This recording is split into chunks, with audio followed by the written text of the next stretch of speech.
This is Trend Following Radio, where great thinking comes alive. Nobel Prize winners, legendary traders, best-selling authors, and the pros that know what drive us irrational human beings. I am your host, Michael Covel. Not filtered, raw, honest. That's my passion.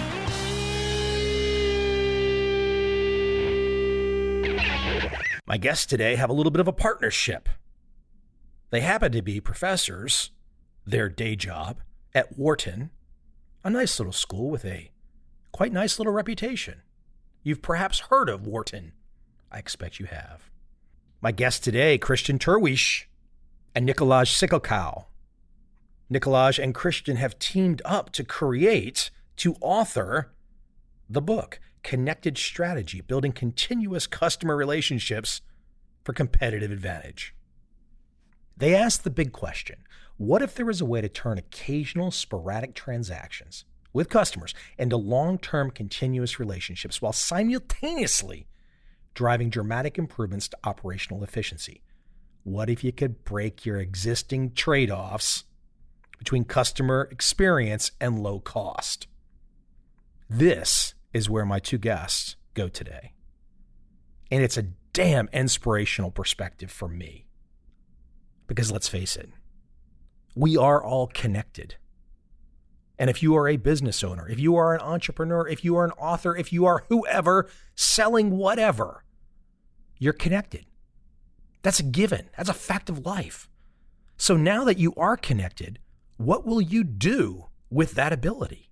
How will you use it? What are best practices? My guests today have gone down the path. They have put in the time. They've done the homework, and they are here to help us all save time by learning from them. Without further delay from me, let's jump right into my conversation with Christian and Nicolaj as we discuss their book, Connected Strategy, Building Continuous Customer Relationships for Competitive Advantage.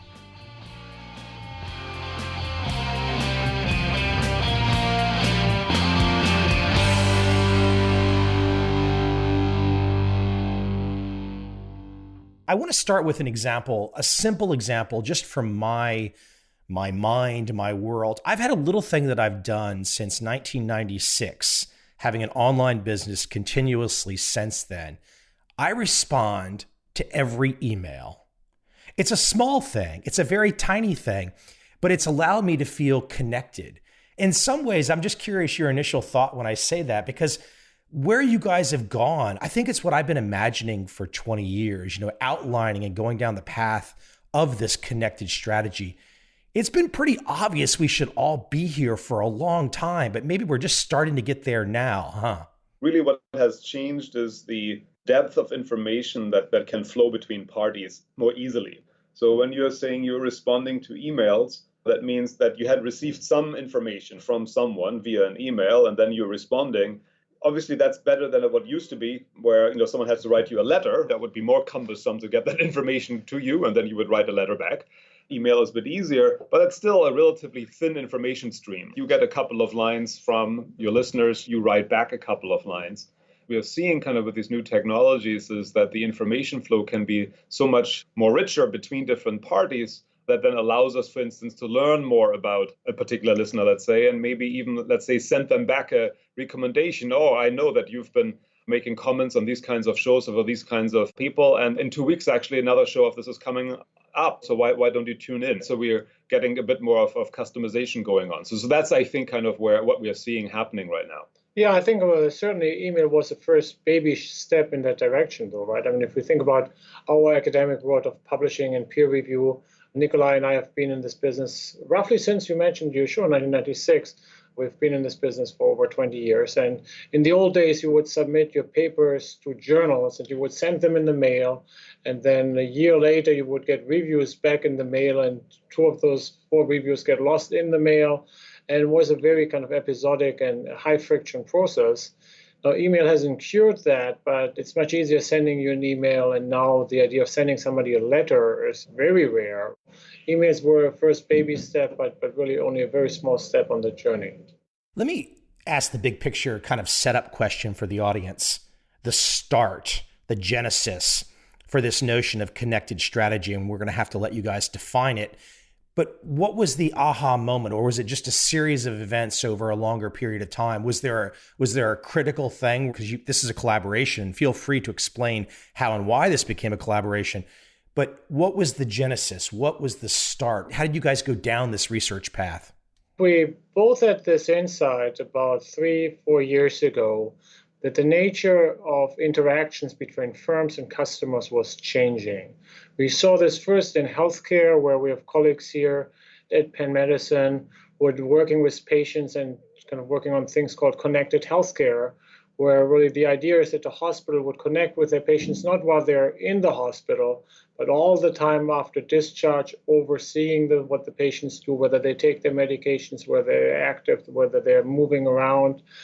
Similarly, in our world of education, Nicolaj and I both done a lot of work in online education. And if you think about business schools, we always were in this game of kind of taking really good care for the students who are on campus.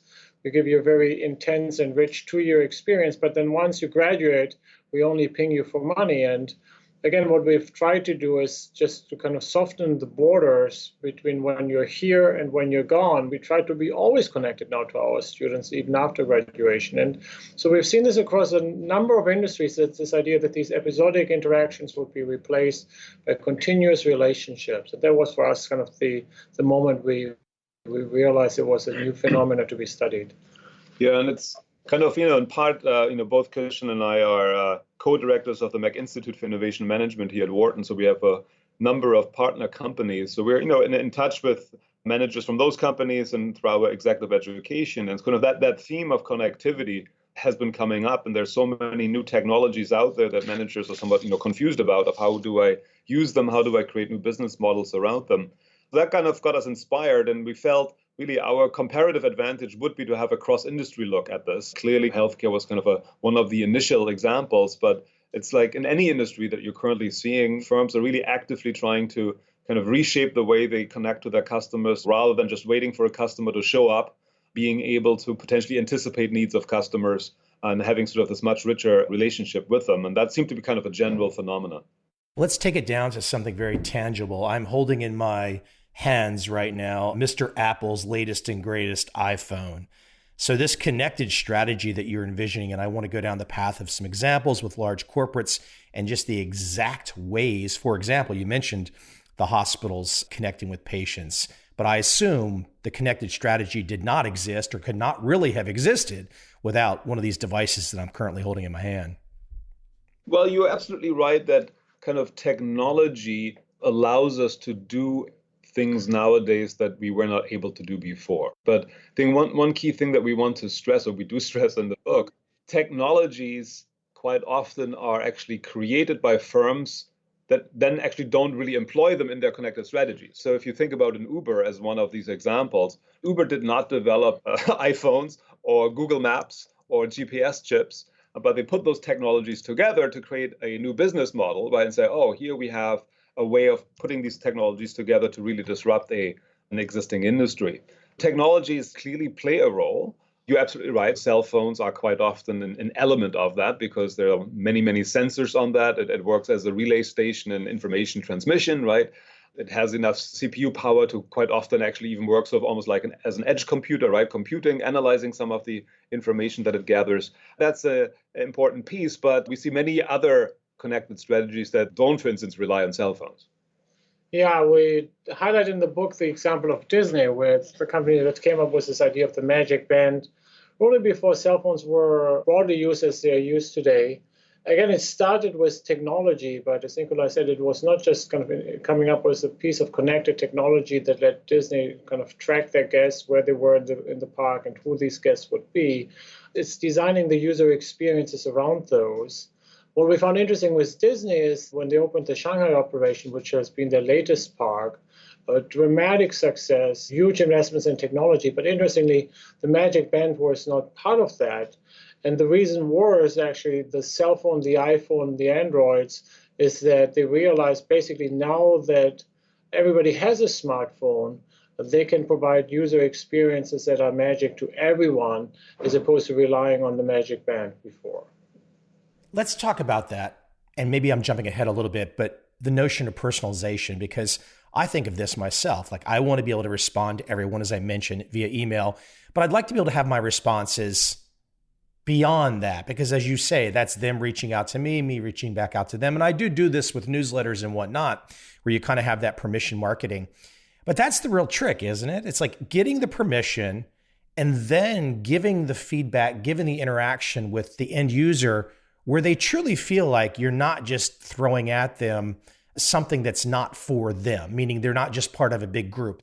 The real trick is, how does one personalize to the point where it doesn't break the bank on the business side, but it allows the customer, it allows the end user to feel like, oh, wow, I'm really engaged. There's someone there. This idea of personalization is really critical. To give you another Disney example, when we interviewed the Disney executives, they told us about one of the first applications in the theme park, which they refer to as meet and greet, where in the old days they had like Disney characters like a Captain Jack Sparrow walk around the park, and they would meet a kid, but they would not know the name of the kid. And oftentimes what they would do, there would be a person hiding with a radio behind the bush. They would talk to the parents and then say like, oh, look, here's little Christian coming down the street. Say hello, Christian, to Jack Sparrow. Now, Jack no longer needs that person behind the bush with the radio. Jack basically knows my magic band, and he can say like, hey, Christian, how are you, right? And how are you enjoying the video game that you're playing with the Pirates of the Caribbean, right? They can really create meaningful personalization, and the technology allows you to do so without breaking the bank. In fact, oftentimes even cheaper than before. The other element that you mentioned is, for us to be able to personalize, we need to recognize that we're interacting with the same person over time. Right? Because otherwise we will never learn more about that one person. Right? Whenever I have an interaction with a customer and I treat them as if I've never seen that customer before, right, it becomes quite hard to personalize. And so it sounds almost trivial, right? Of course, we should recognize the customer as the same customer. But in practice, that's actually a big challenge. Many companies have a really hard time. I mean, again, healthcare is a notorious example, right? You get to the doctor and you're usually being treated as if they've never seen you before. And you ask yourself, why is it that Amazon knows everything about me and you don't, right? And I've been coming to this office for 20 years. Or if you check into a hotel, right, quite often it's like, who are you? That's not easy. There are IT issues around this. There are organizational incentive issues around this. But I think that's kind of step one, right? If you go down that customization path, is we really need to accumulate the knowledge about one particular customer over time. And that requires us to understand that customer. And it, first of all, requires us to identify that customer as the same customer whenever we interact with them. Well, you mentioned the Amazon example. What it really says is, at the philosophical level, if you're going to compare Amazon to the doctor's office, Amazon philosophically from the ground up is planning for this, knows how important this is from the ground up, or at least they've developed into that. Whereas perhaps the doctor's office, which has just always done things the way they've always done things, did not see the need for that. But now they're seeing the need now, but it's Amazon philosophically has just seen it for a much longer time. To the defense of the doctor's office here, Amazon was born digitally and all the transactions are happening digitally.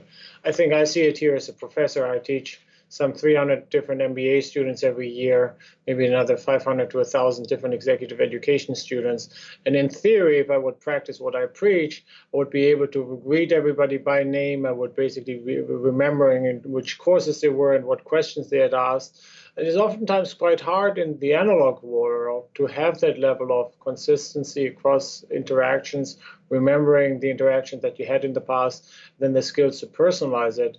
I think Amazon, just by the nature of their business, has a little of a head start compared to somebody working in education or in healthcare. Let me keep it at the word continuous for a moment. What do you both ultimately see as continuous? As a business owner, I'm very curious, because I guess if somebody wants to hear from me nonstop and whatever I might be offering, I want to give it to them nonstop, and I want to be able to learn and build on every interaction that I've had, so I just don't sound like a robot throwing standard issue phrases at them. But how much continuous are you finding in your research and your work? How much continuous do people want? Do the end users want? Or does it all really just depend on the quality of it? If it's a conversation that keeps building and you kind of become a friend, a known companion, I guess most people are going to enjoy that. Different customers will have different preferences. Even the same customer might have different preferences around different occasions of how much do I want to be connected to you? How continuous do I want to have this connection be? How much do I want you to automatically act versus, for instance, asking me for permission to act? I think this is really important because we describe these different kinds of connected customer experiences in our book. And one we call automated execution, where printer reorders the toner automatically, or your fridge reorders your milk, or your fall sensor sends you an ambulance when you fall down the stairs. That's, of course, in some sense wonderful, but not every customer will like this, and certainly not every transaction should go that way. While maybe some people think this is the end goal, I think it's not. And I think it becomes very important for companies to understand that different customers will have different preferences. So the example that Christian used earlier with Jack Sparrow coming up and saying, "Hi, Christian, how are you?" Some parents might say, "Wow, that was a magic moment that my kid was really smiling." And then other parents might say, "Wow, that is really creepy." Quite often, these connected strategies are kind of at this border between magic and creepy. And you have to be really careful and really trying to understand customers' preferences around those things, because otherwise you can certainly alienate customers also very quickly. I think the idea of continuous is important in the sense that there is, of course, this notion like, well, how about every 5 minutes or every 10 minutes? It's not continuous, but these episodes are becoming very short. The big divider is who pulls the trigger. I think in the past, it has always been the default that the firm is responding to the customer. The customer initiates, in the case that they have a question for you, they send you an email, they want to hear another show, they make a suggestion to you. The trigger in the past has been with the customer.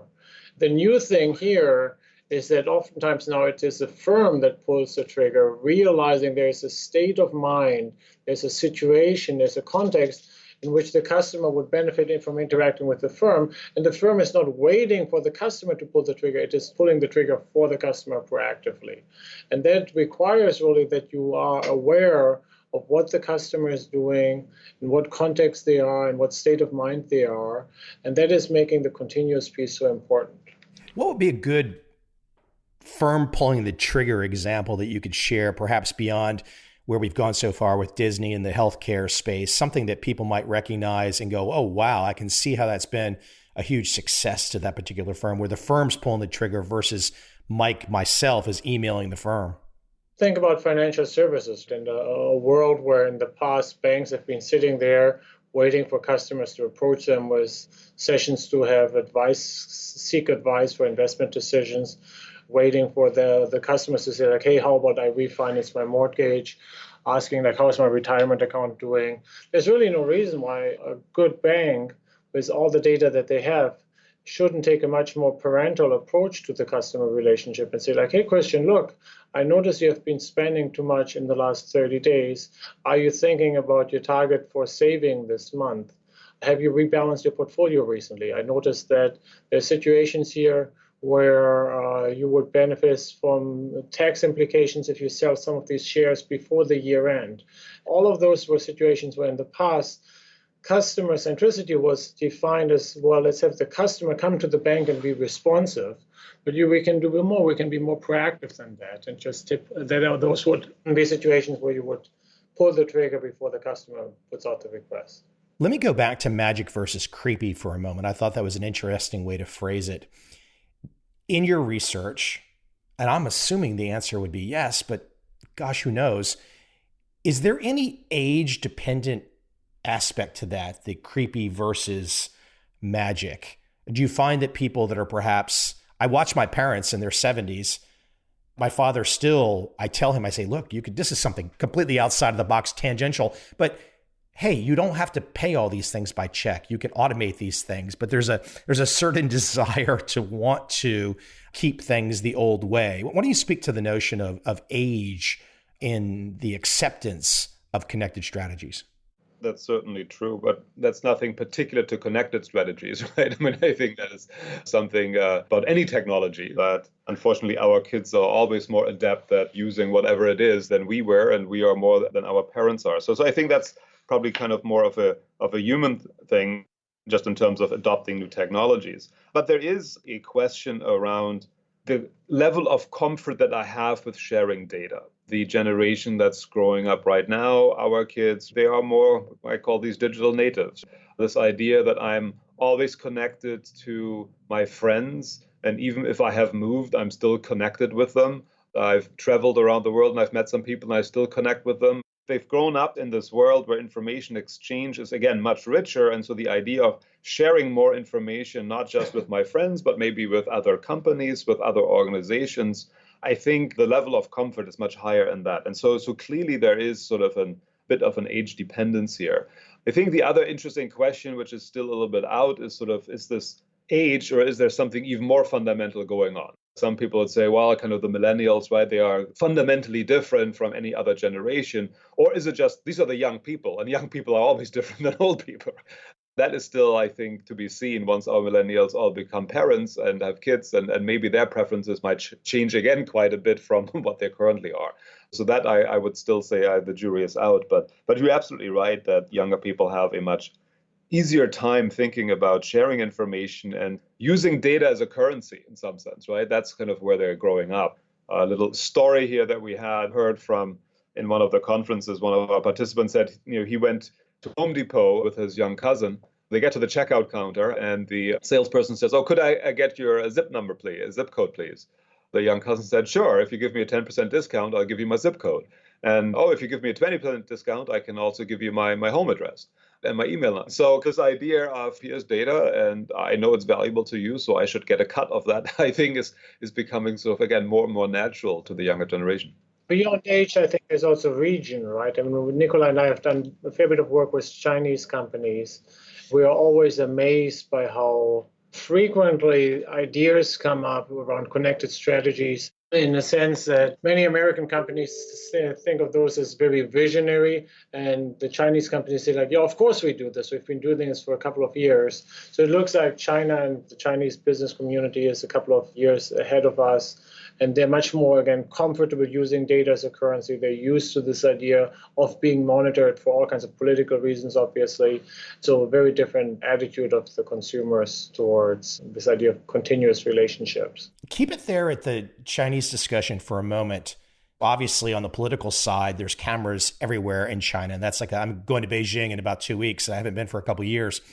That's something quite different than the States.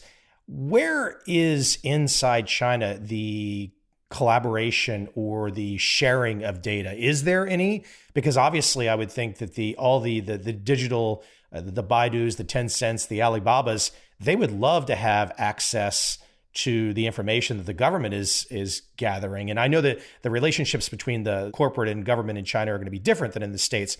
But is there any interaction in China between the state and the private companies? Let me duck that question because I'm not an inside expert into China. And I think there's certainly political things and human rights things where we have to be very careful about. I'll give you an example from another government setting. I just read an interview with the Prime Minister of Estonia. She was describing how the country has used connected strategies. She didn't call it that way, but for lots of the government services, where in the US, in Germany, where Nicolaj and I come from, there's still a very kind of traditional conservative attitude to the government services. Like if you need a new passport, if you need to apply for social security services, if you're filing your taxes, very high friction, very complicated. What Estonia has done is going all this digital on their services, and beyond that, in the spirit of connected strategy, what they're doing is they're even telling people who are not applying or not requesting social security support, they're saying like, well, look, based on the data we have about you, you're entitled to do this, and how about you do it? And they nudge them even to seek government services. So I think in the government sector, beyond policing just how governments are functioning, there are lots of opportunities for being more proactive and really changing the relationships that citizens have with government. Back to China, those are very complicated topics, and clearly connected strategies can be abused to basically take advantage of information and exploit your citizens. I guess one way to think about it, too, is if I look at the states in the U.S., there would be no Amazon without the United States Postal Service, probably. There's an interesting collaboration right there. But I guess at some stage of the future, if the government has a lot of data and companies agree to certain standards, maybe the companies will pay the government for some of this access to data. Currently, it feels like in most countries, companies have more data than the government has. So I'm not quite sure. And then again, in this country, what we're seeing right now, the debates of whether law enforcement is allowed to get Alexa recordings or not. So all of a sudden, again, Amazon may know more about what's happening in your house than the police does. Let's step back for a moment, because I think this is a really, really important topic, the topic of data privacy and data security. Connected strategies fundamentally are about creating a trust relationship, right? And that's sort of what you were saying earlier, right? Sort of, I want to become this trusted partner to my listeners or to my audience. We want to be like a friend. Then we actually like to have that conversation for a longer time. Fundamentally, connected strategies, if they are done really well, create this trusted relationship with customers. But that, of course, requires, first of all, data security, because customers don't want their data to leak and give access to this data to people who shouldn't have it. But then there's also sort of the data privacy concern, or the concern about, are you using the data in the way that is actually creating value for me as a customer? Are you using in the ways that you have said you will use it? And how transparent are you in some sense of what you're doing with my data, right? And I think that will become really critical. Right now, again, we are in this very early stages of this whole phenomenon, and it has been sort of a bit of a wild, wild west out there, where every company says, wow, great, I can collect all of this data. Let me just collect all of this data. So we have many companies actually sitting on a lot of data that they have no idea what to do with it. So they're saying, so what can we do with it? Oh, here, someone comes along and will pay me a few pennies for it. Well, sure, I'll just sell it off. And that's why our email boxes are full with spam, because somehow part of our information leaked and probably someone made a few pennies on them. That probably eventually will settle itself out. The idea that I, as a customer, will have probably a bit more protection over what data I can release, and being able sort of to monitor of how my data is being used. And so kind of our sense about these connected strategies is that over time, what will happen, you and a company kind of engage in a transaction and say, look, I give you a slice of my data. Now you really show me how you can make my life better. And once I've seen that, I'm willing to release a little bit more of my data to you. Then you can again show how you can make my life better. And so that's how we will sort of eventually kind of move up. We might call sort of a hierarchy of needs, where you're kind of fulfilling deeper needs that I might have, that eventually leads kind of to this more trusted relationship. But I've watched what's happened, let's say, for example, China. We know China has a walled off situation. You have to use a VPN if you go there. We also know that, for example, in Europe in the last year, frankly, Europe has made a lot of website owners all of a sudden panic, because now we have to have this assortment of cookie situations taking place on our website. One thing that we could start to worry about, that even though we know that a connected strategy is the way to go, we also could be looking at a situation where governments are doing their level-headed best to unconnect us. Governments in general try to protect the customer, right? Kind of, I mean, that's at least one. That was said very diplomatically. I like that. Again, it's very easy to bash regulators and to always see regulators as the bad guys who are stifling innovation, etc. Actually, the times I have interacted with regulators, I actually usually find them very open-minded and really wanting to help companies, but at the same time saying, look, there needs to be some kind of balance here between what companies want to do and protection of individuals who kind of usually are in a less powerful situation, right? And that's, I think, where we have a lot of government regulation. Now, the problem with regulation is if regulation becomes outdated. We put some regulation in place that says, I need to protect you as a customer from unscrupulous cab drivers. And so as a result, I need to create some certification system, and I will certify cab drivers, and I only give out certain number of licenses and medallions and etc. So I think originally that was probably very helpful. Now, of course, once I put this into place, then maybe things happen over time that system gets abused, and all of a sudden I have no innovation and service levels lack and etc. because there's no competition. Then sort of someone like Uber comes along and disrupts that industry, because in some sense regulation has stifled a whole industry to an extent that it has become really poor quality. So I think regulation quite often starts out well-intentioned, then can have maybe some bad consequences if they're outdated. And I think this is sort of this world we are living in right now, that we have this very fast technology push along different dimensions, and people are struggling with, right? How should we regulate this? On the one hand, we feel like everyone feels like there should be sort of some protection of my data. There should be some protection of privacy. I should have certain rights. But it's quite often hard to think through all the implications that have for businesses. So I think the European data regulations are a good example of that. I think on the one hand, they're all very well intentioned, But now you kind of try to put it into place. And I think at least sort of the first things that you've seen kind of, right, I think that the big idea was why we want to protect our customers from Google and Facebook, right, from these big guys. So let's put these regulations in place. But it's actually these big guys who have enough resources to be able to comply with them. But it's all the smaller firms that are now really struggling. People like you say, oh, what does it mean for my website and what kind of protection do I have to offer? And if they sue me, right, I go bankrupt. So these smaller companies that are now really suffering. So again, this was not sort of intentioned. And so again, this will take some time to figure out. But I think there is certainly a need for regulation. But at the same time, we are still trying to figure out what is the right regulation. And that makes it, of course, also more challenging right now as a business in this field because regulation is changing over time. It's changing in different geographies where I'm operating in. So companies probably need to spend actually quite some resources of staying on top of these developments around the world.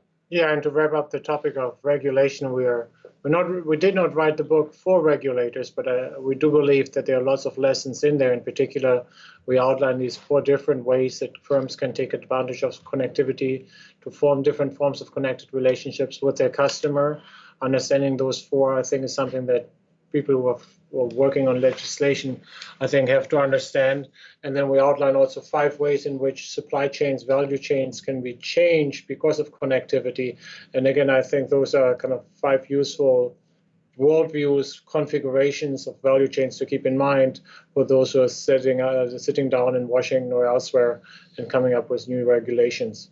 In my thinking, and you guys make the case, no connected strategy, eventual extinction. Like if you don't go down the path that you guys have outlined, there's going to be extinction to you or your business. So I want to give people a kind of a practical, big picture overview before they dive into the work of kind of what entails here in a connected strategy. You outlined 4 issues, and I want you guys to kind of give a quick overview of each. First, it's diagnostic questions, brainstorming the potential of the connected strategies, IDing the drivers, the willingness to pay. What can you twist people's arms to get them to pay? And ultimately sketching the efficiency frontier for your industry. Why don't you guys put your best professorial hat on and let people understand with each of those 4 points why if we don't go down this path, we ultimately as business owners really might be facing extinction. I very much like that framing. If you do not read this book, you will die. I thank you very much. We do appreciate that. Hey, I would have been willing to give that on the front cover. If you do not read this book, you will die, Mike.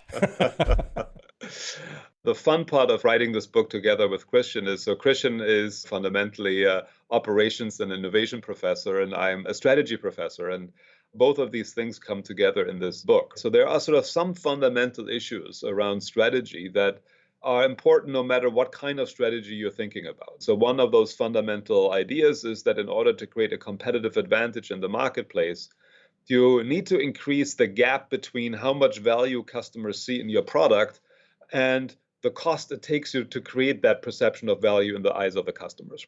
On the one hand, this value that the customer sees in the product, you can also think about it as the willingness to pay that a customer has for a product or a service. And on the other hand, there's sort of the fulfillment cost that it takes us to create that value in the eyes of the customer. And traditionally, there's of course a trade-off between these 2 things. I can make you happier, but that probably costs me more to provide these extra services, this extra handholding. Or if I want to lower my cost, that may mean that there are certain services or products I cannot offer to you. There is sort of this frontier, this trade-off between willingness to pay and fulfillment cost. What we are seeing here with these connected strategies is that this entire frontier basically has been shifted out. So if you are an existing firm and you look at these new guys, you say, how the heck did this happen? They actually have a better product at lower cost. Don't they know that there's a trade-off? It's not that the trade-off is gone, it just has been pushed out. From the perspective of the existing firms, it looks like there is no trade-off anymore. So again, if you're a cab company and you look at Uber or you look at Lyft, and you say, how the heck, right? They're having a product which customers actually like better because it's easier to use, the cars are nicer, I don't actually have to wait, it's easier for me to pay. And on the other hand, it takes Uber overall as a system less cost to create sort of one of these rides than it takes the traditional cab company to do so. So now, again, they have a better product at a lower cost. As a result, I can have a very competitive price to customers. And that's kind of what creates these disruptions. And that's why we think the connected strategies can potentially be really, really disruptive in industries because they're sort of pushing out this entire frontier. Now, since you asked me to be professorial, let me continue. I'm not stopping you. Wonderful. The issue, though, is the following. Life is actually, unfortunately, a bit more difficult. It's not just enough to be better than the existing solution in order to create a sustainable competitive advantage. Now you need to be also better than everyone else who's now also producing this new product. While it is very easy to see how Uber is outperforming a cab company, it is probably much less easy to see why Uber is better than Lyft, as we are currently in the time of IPOs of Uber and Lyft. That is really the critical question to ask. Why the critical question is not why is Uber better than a cab company, but why is Uber better than Lyft? And that, I think, is a much more difficult question. What we're, again, going in more depth in our book, saying connected strategies for good extent will become table stakes. So they're really important. If you don't do them, you will die. But even if you do them, that doesn't necessarily mean you'll become rich, because everyone else will also do them. In order to become rich, or in order to have actually a sustainable competitive advantage, what we would argue is it is really kind of this element of repeated interactions that allows me to learn more and more about a particular customer. It's in that repeated aspect where maybe is the source of sustained competitive advantage, because knowledge about a particular customer, knowledge about a population of customers, that is something that is much more difficult to replicate, to imitate, than a particular technological solution that basically everyone has access to. As I listen to you speak, I'm thinking, okay, there's the Uber and the Lyft example, but I'm listening to two professors at Wharton. In many ways, your careers will be pushed forward. Your connection with your audience, your connection with your students, current and into the future, and those from the past, the connected strategies are going to be so valuable. As I'm sitting here as an individual author myself, I'm saying, oh my gosh, this is just the way to go for all of us. And perhaps these examples with Uber, Lyft, Disney, those are great for conversation for us to kind of look and learn from. But ultimately, most of us are in a much smaller situation. So it's how do we apply the wisdom that you guys have pulled together for us individually? Because it's pretty easy to imagine that if, for example, you guys have these interesting backgrounds, you've done all this time and invested to get to your expertise, very hard for other people to replicate. So if they do want to learn from you, it's going to be much easier to, quote, pay your fee, so to speak, and learn from you versus repeating the steps, because those steps took decades to get that wisdom. To get the wisdom from Christian and Nicolaj is not that hard. Just strategy.com. You don't even have to read your book, but you should, because otherwise, as we said before, you will die. But we have lots of resources on our book website that talk about how to implement a connected strategy. It is really, I think, small or large business, it is really much easier than it sounds, right? Every business has to answer two questions. What are you doing to your customer, and how are you delivering that product or service to the customer? That gets back to what Nicolaj talked about. The willingness to pay is what are you doing to your customer? You have to think about the relationship that you have with your customer and make it more connected, to take friction out, to be more proactive, to be more continuous. It is all about the what. Then there is the how. How do you do this without breaking the bank? How do you do this at reasonable fulfillment cost? That is what we call the connection architecture. Moving away from the company that holds 1,000 cab medallions, moving away from the real estate company or the hotel companies that owns many kind of real estate properties, and thinking about other ways of providing that product or service by leveraging networks, by leveraging the crowds. And those two questions, I think, apply to any business, big or small, because they set up the frontier that Nicolaj described, right? It's always easier to delight a customer more if you're willing to spend more. The magic question is, how can you shift the frontier, provide more customer value at lower cost? And to do this, you have to just change the connections in the system. As we wind down, do you have any examples in your mind where, regardless of level, it could be a small business or a large corporate, where you've had that conversation, you've exposed the individual or the corporation to your insights, and you really had a chance to see either the aha moment or them to go apply your path on the connected strategies?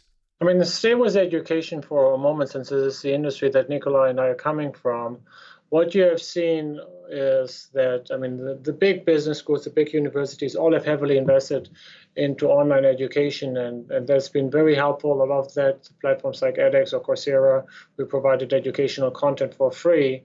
You see now individuals or small groups coming up that are basically outlining an MBA program that you can take for free by taking the top courses at the top universities.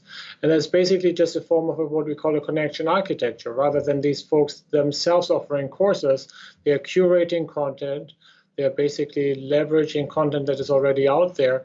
They're building a pathway for a learner so that they can match their career goals with courses that are taught by the top business schools. And voila, you have basically an MBA for free with content from Harvard, Wharton, and Stanford. The competition is just going to keep increasing. As you just mentioned, the Lyft and Uber example, even when you get to that point, what's the distinction? I have no earthly idea what the distinction is between Lyft and Uber. I'm seriously doubt that most people do. I guess unless they're regular users, they might have some feeling or sense, but overall, it's going to get more and more competitive. You guys are only helping us to get there, to allow us to have no sleep in our lives as we all develop a connected strategy. It would just be much easier if there could be some kind of electrodes stuffed into my ear that could just keep me connected constantly to everybody that's in my world. But we're not there yet. Guys, where's the best place we can send people? The book, Connected Strategy, Building Continuous Customer Relationships for Competitive Advantage. Where's the best website we can send people to, you guys? We've created a website called connected-strategy.com. On that website, you can find lots of materials. We have a lot of podcasts, kind of right as we were writing the book, we were interviewing a lot of people. Actually, both Christian and I have also radio shows on SiriusXM. You will find a lot of podcasts there. The other thing that we're kind of proud about in the book is actually the book contains 3 workshop chapters that are basically really guide the reader through kind of, here are exercises you can do in order to really kind of start to implement your connected strategy or come up with your connected strategy. What we have on the site are actually these worksheets kind of in larger format to print out, and a whole set of examples of companies from different industries and where we filled out these worksheets. So that's hopefully kind of a good starting point for people when they want to do these exercises. So you should check out that webpage, connected-strategy.com. And of course, everybody can go check you guys out individually at your Wharton pages too and find out what you've been doing your whole careers. Absolutely.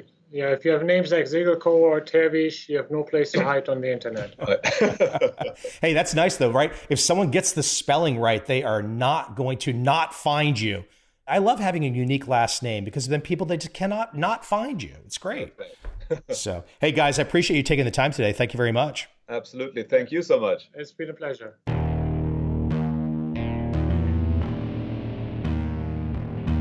I see a time when those awake will understand how to make money in up, down, and surprise markets. Whether new trader or experienced, college student or financial advisor, protecting against a crash or just trying to make a lot of money, trend following offers everyone an answer in uncertain times.